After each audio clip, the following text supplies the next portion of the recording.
Général des grands trains du Sénégal et l'invité du soir d'info. Bonsoir Monsieur Ndiaye. Bonsoir.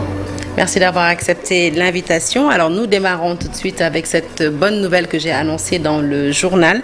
À un mois du Grand Magal de Touba, vos équipes à pied d'œuvre justement pour assurer le trafic ferroviaire. Vos équipes sont à pied d'œuvre pour permettre aux pèlerins de rallier la ville sainte à bord du train. Parlez-nous un peu des dispositions que vous êtes en train de prendre pour ce projet. Merci beaucoup de m'avoir invité. C'est un plaisir de revenir à TFM. Je voudrais également saluer tous les téléspectateurs qui nous suivent et leur souhaiter un bon Magal, puisque c'est ça l'actualité aujourd'hui. Comme vous venez de le dire, donc, nous sommes la société Les Grands Trains du Sénégal et nous sommes chargés d'assurer l'exploitation ferroviaire.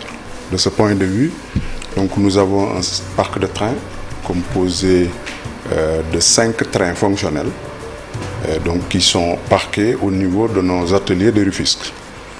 Maintenant, ces trains ne peuvent pas circuler si on ne dispose pas de voies ferrées en bon état. Absolument. C'est justement dans le sillage des instructions de M. le Président de la République à l'occasion du Conseil des ministres du 12 juillet 2023 que des dispositions ont été prises au niveau de la tutelle pour que les voies ferrées, notamment celles qui mènent à Touba, puissent être réhabilitées par la société de patrimoine qui est la Société nationale des chemins de fer du Sénégal.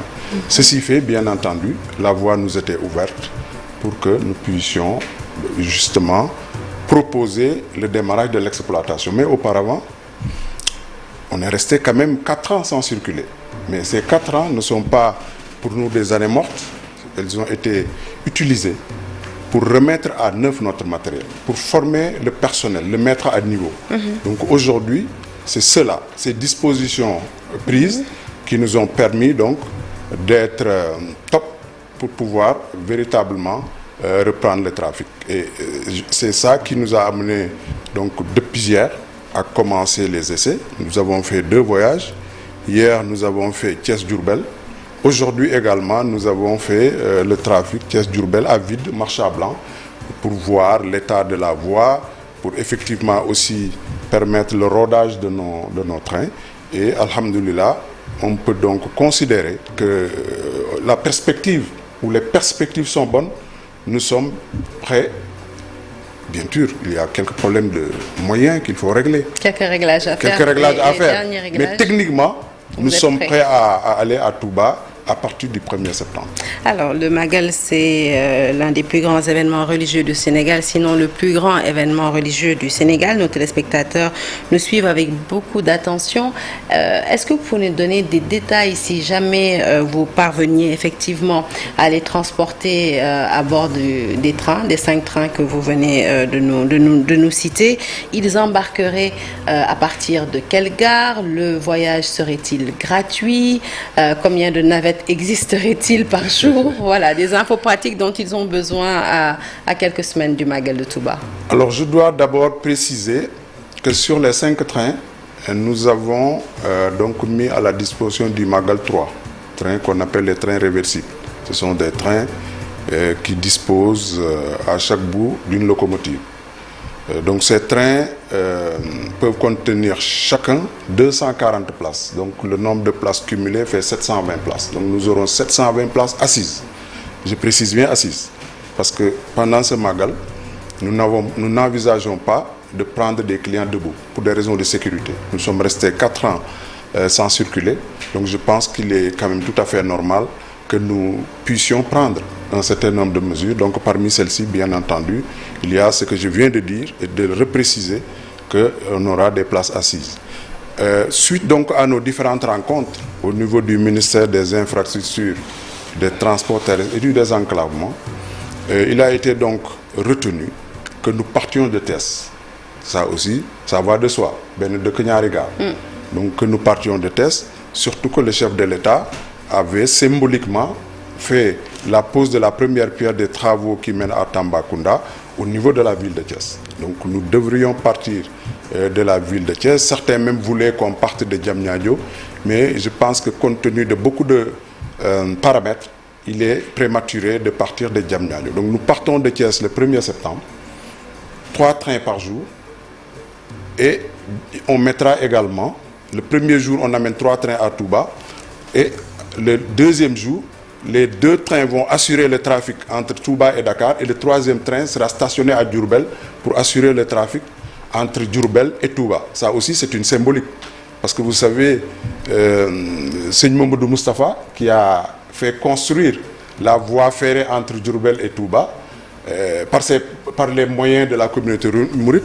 nous avons estimé qu'il était aussi de notre devoir de lui faire cet honneur-là, posthume, donc de démarrer le trafic à partir de Diourbel, voilà, pour rappeler à tous ceux-là, à tous les pèlerins, que voilà, il y a un Sénégalais, un érudit, qui quand même sur le plan économique a contribué à faire ce qu'est devenu le rail entre Diourbel et Thiès. Bon, il y a également les tarifs. Les tarifs, c'est pas gratuit, madame. On voudrait bien, mais vous savez, c'est difficile de gérer la gratuité. Donc, les tarifs, bon, je pense que ça, c'est une décision qui sera prise bientôt par le ministre des Infrastructures, des Transports et du Désenclavement.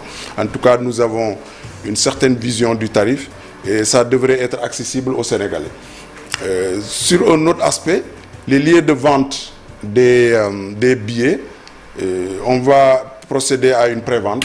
Donc 4 jours avant le Magal, nous allons commencer la vente des tickets de première classe. Je dois vous informer que nous avons des premières classes climatisées. Et même nous sommes en train de travailler à ce que ces premières classes soient dotées de Wi-Fi. C'est le cas, mais on voudrait que ça fonctionne véritablement. Donc nous allons vendre les premières classes avant l'événement, c'est ça que nous avons proposé, et les deuxièmes classes se vendront au jour J, donc à des lieux que nous indiquerons par voie de presse. Et donc il y aura toute une communication autour de ce transport-là qui va nous mener vers Touba. Parfait. Alors, juste un moment. Vous aviez annoncé il y a quelques mois la volonté d'assurer justement le transport vers Touba. Désormais donc, chose faite on va dire. Mais les chantiers pour redynamiser le transport ferroviaire de manière générale sont énormes. Où est-ce que vous en êtes avec la relance on va dire du chemin de fer Oui, la relance du chemin de fer, je pense que c'est une priorité de l'État, du président de la République. J'en veux pour preuve la construction, l'équipement du TER, le train express régional. On ne devrait pas l'oublier, c'est également un moyen de transport ferroviaire, disons d'une haute dimension, qui est d'une certaine modernité. Ça, je pense qu'il faut le saluer parce que l'impact au niveau des populations est très important. Maintenant, on en arrive au chemin de fer traditionnel métrique, qui sont nos trains. Alors, à ce niveau, je dois quand même dire que l'importance des chemins de fer, au-delà du confort que ça crée, on peut circuler dans le train, on peut tranquillement lire son livre, Sénégal des sillons pour servir, on peut aller voir un ami qui est assis de l'autre côté pour lui rendre visite, il y a cet aspect-là. Ensuite, on évite les bouchons, parce que normalement, quand vous quittez à une heure donnée, si tout se passe bien, vous connaissez votre heure d'arrivée. Ça, c'est quelque chose d'éminemment positif, mais il y a également l'impact économique. Aujourd'hui, si la relance se fait au niveau de l'ouest du Sénégal, je veux dire, si on arrive à aller vers la zone de Tivaouane, donc région de Thiès, région de Diourbel à Touba, région de Kaolack vers Guinguinéo, c'est presque 8 millions d'habitants. Donc c'est presque la moitié de la population sénégalaise. Or, nos capacités de transport aujourd'hui devraient évoluer ou pourraient évoluer vers 15 000 voyageurs par jour. 15 000 voyageurs par jour rapportés à l'année, ça vous fait à peu près 5 400 000 voyageurs par an. Si vous prenez une moyenne d'un ticket de 2 000 francs, ça vous fait 11 milliards. 11 milliards de francs CFA pour l'année, de chiffre d'affaires. Ce chiffre d'affaires, je fais un calcul mécanique, si vous le rapportez à un salarié, si on répartit ça en salaire par exemple, Vous prenez un cadre moyen Bac plus 2 qui a 300 000 de salaire. Ça vous fait 40 000 emplois par an. Alors, ça vous dit, cela démontre l'importance du chemin de fer sur le plan économique, sur le plan, disons, de la base salariale que ça peut générer à travers le chiffre d'affaires. Ça, c'est un aspect qui est l'aspect transport voyageur. Mais également, il y a l'aspect fret qui est tout aussi important. Parce qu'aujourd'hui, nous sommes tous témoins que, voilà, nos routes, sur nos routes, il y a beaucoup d'accidents. Parce que si vous prenez l'axe Kaolack, par exemple, il y a des milliers de camions qui y passent par jour.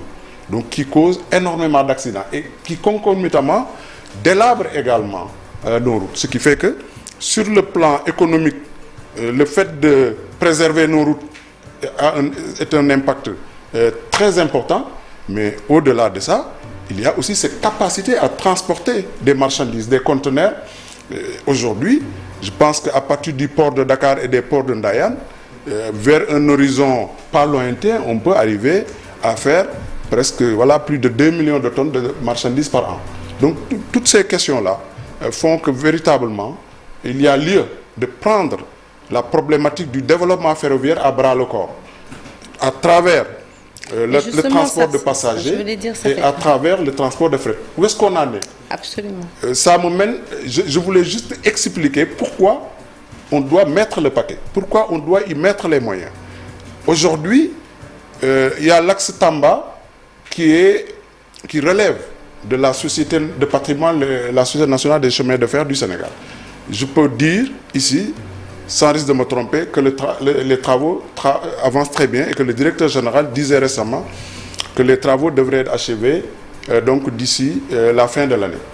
Maintenant, les autres axes que sont Touba, là on va démarrer. Il y a l'axe Saint-Louis qui pourrait également démarrer mais qui ne l'est pas encore. Alors, pas de redynamisation ferroviaire sans un bon parc ferroviaire de bonne qualité. Est-ce que vous pouvez nous faire le point à ce niveau? C'est ça. Alors, comme j'ai dit tantôt, nous avons un parc pas très vieux, parce que nos trains quand même datent de 2011. On les a achetés en 2011. Ils ont circulé jusqu'en 2019. Ça veut dire qu'ils n'ont circulé que... Ils ont commencé à circuler en 2012 jusqu'en 2019. Ils n'ont circulé que 7 ans. Ce qui fait d'ailleurs que justement aujourd'hui, quand vous voyez nos trains, vous vous rendez compte que ce sont des trains en bon état, dans lesquels on peut voyager avec beaucoup de confort. Le problème, c'est les voies ferrées, c'est ça? C'est les voies ferrées. Nous avons un train express qu'il faut quand même améliorer. C'est pourquoi je parlais de ressources certainement qu'il faudra mettre au niveau des trains. Mais nous avons aussi les anciens trains bleus qui assuraient le trafic au niveau de la banlieue. Pour ces trains, nous avons proposé à nos autorités, à la tutelle, donc que ces trains puissent être rapatriés vers Touba, pour qu'à partir de Touba, qu'on ait un trafic de banlieue, Touba-Mbaké, tous les jours, toutes les heures. Donc ça, c'est le parc actuel. Maintenant, les chiffres que j'ai donnés tout à l'heure sur la possibilité d'avoir 15 000 voyageurs par jour nécessite effectivement un renforcement de notre parc de trains.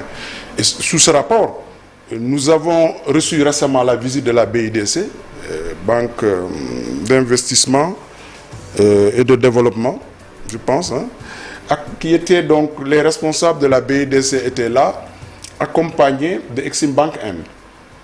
Je dois rappeler que nos trains actuels ont été financés par Exim Bank Inde. Donc ils sont venus faire l'audit de notre parc. Ils se sont rendus compte que nous avons bien tenu notre parc, que le potentiel que j'évoquais en termes financiers était un potentiel réel et que justement, ils se sont engagés à refinancer le renforcement de la parc. Donc pour cela, nous avons travaillé ensemble et nous avons introduit une requête. Si je vous suis depuis tout à l'heure, vous me dites que le matériel roulant en fait est en bon état. Ce qui poserait éventuellement des problèmes, c'est les voies ferrées. Et le renforcement du parc. Et le renforcement du parc. Mais voilà. du côté voie ferrée, qu'est-ce que vous avez fait à ce niveau? C'est ce que je disais tout à l'heure. Je disais que la voie ferrée relève. Parce que, alors, je pense qu'il est important d'expliquer à nos téléspectateurs que la structuration du secteur ferroviaire relève de la directive de l'UEMOA, de la directive 14, qui impose aux États d'avoir une société de patrimoine chargée de la gestion du patrimoine, les gares, les voies ferrées, tout ce qui est infrastructure. Donc c'est à la charge de la Société nationale des chemins de fer, c'est ça? Exactement. Et il y a, nous sommes la société d'exploitation. Notre rôle, c'est de conduire les trains. Donc je me fais le devoir de parler des prérogatives de mon collègue, parce qu'il est dynamique, il fait du bon boulot.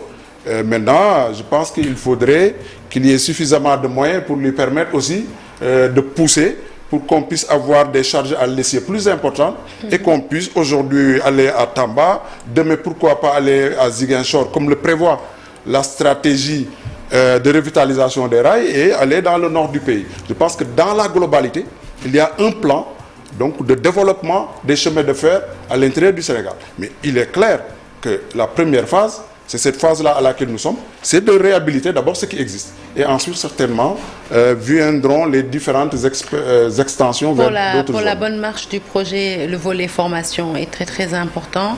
Parce que vous en êtes avec ce volet de formation des conducteurs de train? Alors, à mon niveau, j'en ai fait jusqu'à présent d'ailleurs, la priorité. Vous savez, quand on vous amène, le président m'a nommé au niveau des GTS, quand je suis arrivé, les rails étaient coupés, le personnel était là inquiet.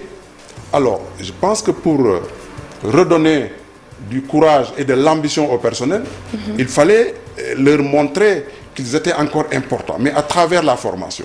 La première mesure que j'ai prise, c'est d'envoyer tous les conducteurs au Maroc, parce que nous avons signé un protocole d'accord avec l'Institut de formation ferroviaire. D'abord, aller se frotter aux autres, à ce qui se fait de mieux en Afrique, c'est le chemin de fer marocain. Je pense que ça les a remotivés, ça les a requinqués. Et justement, aujourd'hui, on se rend compte que ça a apporté quelque chose. Et c'est ce que nous avons fait avec tous les corps, les mécaniciens, le personnel d'accueil. Parce que c'est là où le bas blesse au Sénégal. Ben, quand le voyageur arrive, c'est lui qui doit quémander le truc, c'est lui qui doit vous dire merci. Non, en rapport avec la SNCF, nous avons formé notre personnel à accueillir les passagers. Donc c'est un ensemble de formations vraiment qu'on a mis en place et qui aujourd'hui nous a permis de mobiliser 110 personnes, 110 agents qui vont assurer le trafic pour le Magal de Touba. Et c'est lieu de le rappeler, chers collaborateurs, que appliquez ce que vous avez appris. Soyez élégants avec les passagers, donc pour que les grands trains du Sénégal donnent l'aspect d'une société professionnelle comme l'est le TER.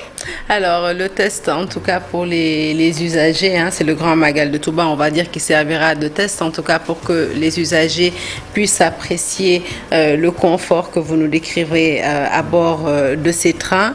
Donc, 4 jours avant le Magal de Touba, les usagers pourront avoir toutes les informations dont ils ont besoin pour embarquer à bord de vos trains. Exactement, nous allons nous y atteler. Aujourd'hui, en ce qui nous concerne, nous avons toutes les informations, mais vous savez, le transport de masse relève quand même de beaucoup de responsabilités. Nous ne sommes pas les seuls responsables. Nous travaillons en état de collaboration avec CFS, mais il y a également des décisions qui relèvent de la tutelle. Donc je pense que dès la semaine prochaine, toutes les décisions qui doivent être le seront pour que nous puissions porter les informations les plus précises à l'attention des usagers. Alors, juste avant de se quitter, nous allons quand même nous intéresser à votre livre « Sénégal des sillons pour servir », un livre que vous venez de m'offrir. Juste un mot, je l'ai feuilleté rapidement. Je pense que c'est un livre que vous avez écrit sur le développement. En général, qu'est-ce qui vous a motivé à écrire ce livre? J'espère que vous lirez mon livre. Oui, je le lirai, bien sûr. Très bien. Donc, le livre, en fait, il ne s'est pas agi de se réveiller un beau jour et d'écrire un livre. Je suis un citoyen libre qui constate ce qui se passe dans le pays. Et vous verrez qu'il s'agit donc d'un ensemble de contributions qui datent de 2012 à maintenant. Par exemple, sur les inondations, en tant qu'ingénieur, j'ai constaté qu'il y avait des inondations et je me suis fait le devoir de donner mon point de vue sur comment régler le problème. Sur le comportement, qui est le mal de ce pays, on brûle, on insulte. J'ai écrit ça avant qu'il n'y ait tous ces problèmes politiques. Mais j'estimais qu'il y avait quelque chose à faire. Et justement, j'ai proposé des solutions. Donc c'est un livre de propositions de solutions, qui ne sont pas les meilleures. C'est pourquoi j'ai dit des sillons, je n'ai pas dit les sillons. Voilà, j'ai également parlé des fermes agricoles publiques. Comment mettre en place des fermes pour créer les emplois? Il faut faire des fermes où les gens sont payés au mois. L'enseignant, il est payé pour former le citoyen. L'agent de la ferme agricole peut être employé et payé pour participer à l'autosuffisance alimentaire. Donc ce sont ces questions-là. Les cases aussi de mes parents villageois. L'habitat. On fait beaucoup de bâtiments pour Dakar, pour Thiès, les grandes villes. Mais moi, depuis que je suis jeune, je vois que dans les villages, c'est toujours des cases en paille. Il faut qu'on trouve des solutions à ces cases en paille. Donc voilà, Sénégal, décision pour ça. Merci en tout cas de me l'avoir offert. Nous aurons certainement l'occasion d'en reparler plus amplement lors de nos prochaines éditions. Sénégal, décision pour servir, donc écrit donc par Monsieur Samba Ndiaye, directeur général des Grands Trains du Sénégal, qui était aujourd'hui l'invité du soir d'info. Merci d'être passé nous voir. Merci à vous de nous avoir suivi. Excellente suite des programmes sur la télévision Futur Média et bonne soirée.